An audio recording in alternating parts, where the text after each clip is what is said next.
Good morning. You're still watching KBC Channel 1. Now we shift focus from matters transport and how traffic is looking like this Monday morning, being the 24th of January 2022, and we delve into matters education. Access to education remains one of government's key priority areas or other agendas. However, it remains elusive. So many challenges therein. And as we mark the World Education Day then, what lessons have we learned from the COVID situation, and what is the way forward?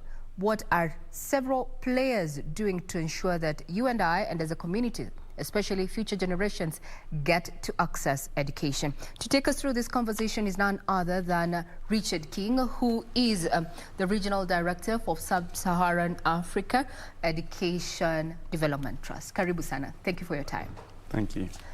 Now, as we mark the World Education Day, majority of people are asking then, what is the importance of actually celebrating this, given the glaring statistics that a majority of pupils and students still cannot access education?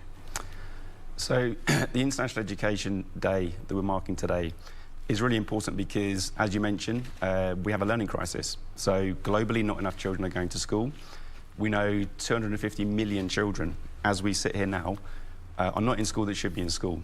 In addition, for those children who are in school, not enough children are learning. So the World Bank estimates that half of the children that finish primary school are not able to read and understand a simple text.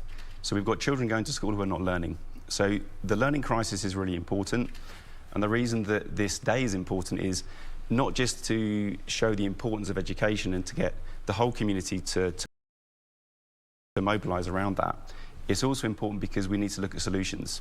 So there are things that are working. There are places, for example, the work that we do as Education Development Trust here in Kenya, that show you can overcome some of these barriers. So I think today it's important to reflect on the importance of the day, to show that education matters, but also to think through what is it that we can all do, governments, organisations like ours, but also parents in the community, to really make a difference on this key issue. Now, Richard, kindly help us understand when you say children are attending school, with the intention of learning but not learning. Expound that. So, unfortunately, in many situations, children are going to school. What they find, and I could use examples in Kenya, for example, in some of the northern Assal communities where we're working, what you will find is that teachers and schools are under stress. So there might be situations where there aren't enough teachers. There might be situations where there aren't enough resources. There might be situations where the teachers that are there are having to cope with the fact that they've got very large classes because there aren't enough colleagues in order to distribute the classes properly. So you've got schools that are under real pressure.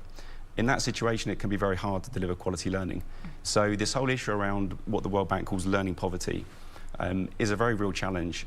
Now, at the same time, as I mentioned that this is an issue, and we talk about on this day that we need to look at the issues but also look at the solutions, we can also see that actually, even in some of those very hard to reach communities, you can actually make a difference and you can improve learning. But it is about really trying to focus on what happens in school. So how do you support teachers? How do you support head teachers? But also what happens outside of school. So what happens in the community? How much does the community value education? How much does the home value education? And when we think about some of these very hard to reach places, it's also how it impacts on the most marginalised. So in some of those communities, that might be girls, for example. So the project that we work on here in Kenya focuses on girls. So it really shows that there is a problem and there are things that need to be addressed in terms of why children might not be learning, but there are also solutions. Given the statistics that we have, 250 children not in school, there's the issue that the globe is dealing with, and this is the issue of the COVID-19 disruptions. Looking at Sub-Saharan Africa and focusing on Kenya itself, where you have, have worked in, what would you say have been the lessons when it comes to matters COVID-19 and education? I think everyone knows that COVID-19 was a disaster for education. We already had a learning crisis before COVID-19. We already didn't have enough children in school. We already had children going to school that weren't learning. But what COVID-19 has done, obviously for a large period of time, I think in Kenya it was 7 months, children weren't in school. So it's told us that actually being in school really matters. It's also shown us, I think during COVID-19, there was a hope that we could use technology to actually maintain learning continuity. And I think it's shown us that actually technology has potential, and we all know that, and we can talk a bit more about it, but it's got big drawbacks. So, for example, in Kenya, there was a report by the President's Office that showed only 20% of children were able to access learning during COVID-19. So this whole question around the digital divide, I think, has been sharpened by COVID-19. And I think the other thing that it's done is really shone a light on inequality.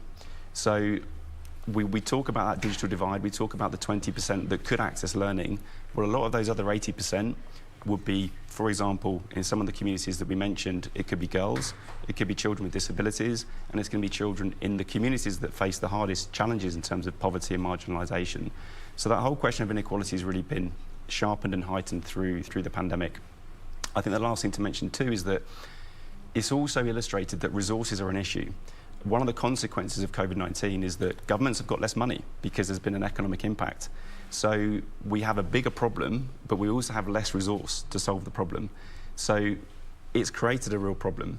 Now, I think the last thing we would add in terms of what it's taught us is, whilst the digital solution wasn't necessarily effective in all cases, what we also found in some of the places that we were working was that whilst kids weren't in school, it demonstrated there's a lot you can do in the home and in the community. So the home is a site of learning, and the community is a site of learning as well. So, for example, I mentioned this 20% in Kenya. In the northern Assal regions where we're working, but also we work in the slums in Nairobi and Mombasa, what we were able to do during COVID-19 by creating reading camps and really focusing on mobilising the community to support the girls we're working with, we found that we could get 80 to 90% of our girls learning for 2 hours or more a day. That's more than it was in the UK during the pandemic when schools were shut. No, Richard, what I'm hearing you saying is that learning does not necessarily have to take within the classroom setup, that there are interventions we can apply or rather adopt to ensure that learning happens, but not necessarily within the learning institutions. Now, let's go back to that, the digital misnomer, so to speak. Here's a solution, but it's still not addressing the learning crisis that we had before the COVID-19 pandemic. We're in the 21st century. We cannot shy away from saying that this is where we are. Technology is here. Looking at the infrastructure when it comes to access to internet and such, because that is what powers e-learning. Where do we stand, or how do we compare among other countries, in the sub-Saharan Africa, given that you have worked with Rwanda and Ethiopia? Are we on the right track, or is there something that we need to do so that we can get at the top at least for Kenya? So I think a few things to say around that. So, first, as an organisation, we believe very strongly in the importance of technology. So technology has a lot of potential. I think the challenge in the education sector is that it's been seen as a bit of a magic bullet, and it's not. So we can talk about the importance of technology, but we need to be careful not to forget that it's a means to an end. The end is that we want children learning. We want children transitioning into secondary education, into TVET skills, into jobs. So when we think about the questions around digital infrastructure, when we think about the things that you could be doing as a country here in Kenya, in order to really push and wanting to see yourselves as a leader in the region around technology, I think it's important not to put too much emphasis on hardware and not to put too much emphasis on infrastructure. Because what we've seen is where technology is effective, it's generally speaking appropriate to the context, which means very often it's low cost. Very often you have to think about some of the places that I mentioned. Infrastructure is a problem, and it's going to take a long time to solve some of those issues. So you don't want to be too infrastructure dependent. So I'll give you a couple of examples. We've used simple things, like most teachers have a smartphone now. So you can use WhatsApp groups as a method to use technology to support teacher training. We talk about girls in very difficult communities without electricity. We want them to still study at home. So solar lamps and solar radios that use the power of the sun in order to enable them to access learning. And also, we talk a lot about technology, but we don't talk a lot about data. The one powerful thing that technology brings us is data, which gives us evidence to know where to focus our programming. So, for example, one of the things that we've been doing here, working with the Ministry of Education, with the Teacher Service Commission, is to use tablets to collect information that allow us to understand where the needs are and to use that more effectively. So you asked about how Kenya compares. I think compared to some other countries, Kenya actually isn't doing too badly in terms of infrastructure. So there is connectivity in a lot of places in terms of network.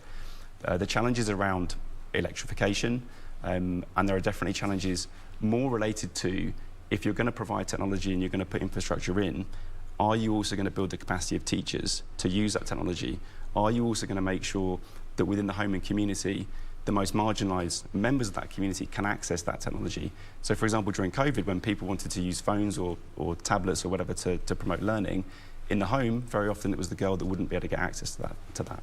So I think it's also around not focusing too much when we think about comparing Kenya to other countries in the region on just the infrastructure, on just the hardware. It's also what is Kenya doing to make sure it's supporting the capacity of everybody to use it. Talking about education, on a day when we're marking the World Education Day, we still see more boys are accessing education, or rather getting educated, unlike the counterparts, the girls. Why is this? We're in the 21st century. We've been talking about affirmative action in every aspect, politics, governance, and such. But the statistics are more boys are accessing education, unlike the girls. Yeah. It's a key issue. I think many of your viewers will know what some of those issues are. We mentioned some of those places that we're working. We find that there's multiple levels, multiple barriers that girls and young women face, particularly in those areas. So I'll give you some examples. So first, at the community level, there are barriers around attitudes towards girls' education, still in some of those communities. So there might be places where the value of a girl going to school isn't quite the same as the value of a boy. There might be places where, for example, in some pastoralist communities, where actually people might view a girl as being having economic value in terms of dowries when they get married. So attitudes and values at the community level are a key barrier. There's also issues in some of those places too around insecurity. So, for example, in Marsabit recently, there's been a conflict which meant many of our girls were not able to go to school. There's also issues at the community level related to climate change, drought, those sorts of things. So community barriers are quite key. At the level of the household, we're talking about very poor places with families that can't afford some of the costs that come with schooling and face a terrible choice. They need to feed their families. They'd also like to send their girl to school, but they can't afford to. So poverty is also a barrier. I mentioned schools. Some schools that we work with, they might not have desks. They might not have books. So providing the right sorts of resources, but also supporting the teachers as well, is a very real challenge. And unfortunately, for some of the girls that have grown up in those communities, they might not have confidence, they might not have aspirations, they might not have seen somebody like them going to primary school, finishing primary school, and moving on to the next level. So some of those things are the real challenges. And COVID made all of those things worse. Exactly. So those are some of the key things. Now, zeroing in on the girls and talking about, the lack of mentorship when it comes to matters of education, given, especially in the marginalized areas, what are you doing as a firm, as an organization, to try and remedy that? So, Education Development Trust, we've been working for 8 years in those communities, working with the Ministry of Education, with the Teacher Service Commission. So what we've done is we've tried to target a holistic intervention. So I mentioned all those levels of barriers.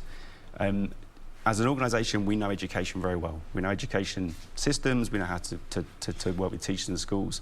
But we also know that in order to make a difference, you have to target each of those levels. So starting at the level of the girl. So we might do things like peer leadership, peer mentorship clubs. So for example, I was in Turkana last week and we were speaking to some girls in a secondary school. Some of those girls we've been supporting for the last 6 or 7 years. One of them was talking about that in the holidays, what she does is she goes back to the primary school that she used to be in and she mentors girls. So she shows them, I'm a role model. I'm somebody who's come through what you've done, and look at me now, I'm in secondary school and I've got aspirations to go to university. So it can be things like peer mentorship or girls clubs at the community or school level, but it is also about working with the teachers, with the head teachers to try and build capacity, to try and help them to understand not just how to improve teaching and learning for boys and girls, but also how to make it gender sensitive, also how to put a real focus from the school level. If a girl's not come to school, well, why not? Let's follow up. That links into some of the other things we've been doing. So for example, in terms of that follow-up, we've been working with community health volunteers as part of the Ministry of Health. So what they would do is we've linked them up to schools so that what they can do, because they're at the community level and they know the families, they know what the issues are. So if girls aren't coming to school, the head teacher can pick up the phone, talk to the community health volunteer and say, look, this was not been in yesterday. When you go to that house, can you find out why?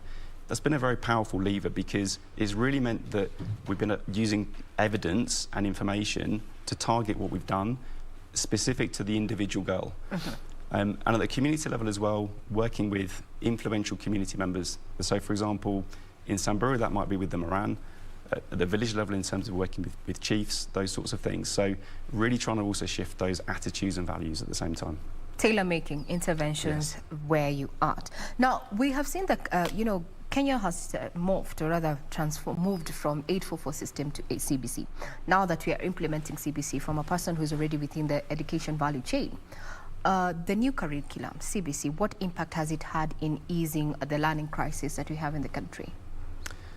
So I think we can completely see the rationale behind the shift to the CBC. I mentioned the learning crisis. I think that part of the rationale behind the CBC is because I think the Ministry of Education really wants to see that actually learning is happening, it's the right sort of learning. So it's not just academic learning, it's also focused on skills and competencies. So the rationale does make sense. In terms of the impact, potentially it has the power to actually change the type of learning that's happening that links to the sorts of things that we've been doing with teachers and school leaders around making learning more student-centred, around really trying to promote participation and dialogue. So in classrooms, if you go into classrooms, you want to see students working in groups, you want to see them solving problems, all those sorts of things. I think the CBC has a lot of those things built in to the design. There are challenges, of course, because the CBC is asking teachers, schools, to do projects that might be using local resources or things at home, that sort of thing. So there are some barriers, and I think the question to ask there is, what impact will that have on the most marginalised? At the same time, and again, on the theme of the fact that there are solutions, so I mentioned that we were in Turkana last week, we were talking to a group of teachers, and we asked a question about the CBC, and we were expecting to hear a lot of those barriers. And in fact, one of the teachers said, I actually like the CBC, because it aligns to the things that we've been talking about in our teacher training. But of course we need support. So if there are expectations around the type of projects that children should be using, and in some of these hard to reach communities, they might not be accessible, maybe it's about thinking on how to modify and tailor the content of the CBC in order that it can actually be delivered in those places. Some critics have come out to look at, the education system, 844 system vis-a-vis the CBC. Proponents of CBC have said that now with this system, now education moves away from the classroom and transcedes all the way to the home setup. Talking about alternative forms of learning that you had mentioned earlier, what role then can the community, not just the community, but also within that home setup, what role can the parents and the guardians also play to ensure that, the young ones get educated, so to speak, or rather get to learn? The community and at the home level are enormously powerful. I mentioned during COVID how we really focused on that and we learned things about it. So being able to get 9 out of 10 children learning during COVID was remarkable. So it demonstrates that level is really important. And we mentioned that whether it be in the urban slums that we're working in Nairobi or Mombasa, or in the north, or the coast, the ASAL areas, attitudes and values really matter. So the fact that you might have a village chief who's heard that a girl's not in school, who might go to that house and say, what's happening, what are the problems? It sends a message to the whole community that this is important. And I think when it comes to the CBC, that whole rationale around trying to get more people to mobilise around education shows that there is something quite powerful that communities can do. And it's not just girls, there's children with disabilities, and we mustn't forget in those marginalised communities too, boys matter as well.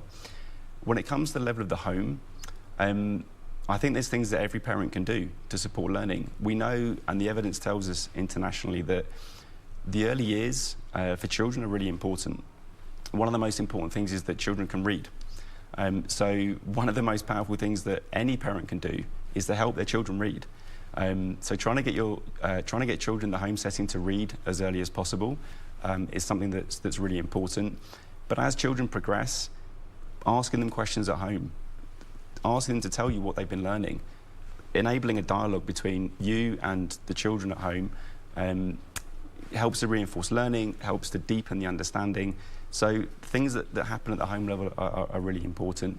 And I think the last thing to say is that I think one of the takeaways from COVID was at the level of the community what the power is, also trying to encourage and foster children learning together outside of school. So one of the best ways to learn is to explain something to your friend. If you don't understand something, ask your friend and they can tell you. So trying to get children to work together, homework clubs, those sorts of things. There's an enormous range of things that can be done. Okay. Now, as we come to a close, or rather working up towards the end of this particular conversation, so this year's theme is changing course and transforming education. As the Education Development Trust, and from where you sit with experience, what does it really mean going forward into the next year? You know, in 1 year, let's look at the short term and the long term impact of, transformation, or rather transforming the education sector. So I think for us, at Education Development Trust and our work in Kenya, what we think is that the work we've done in some of the hardest places has shown that you can make a difference.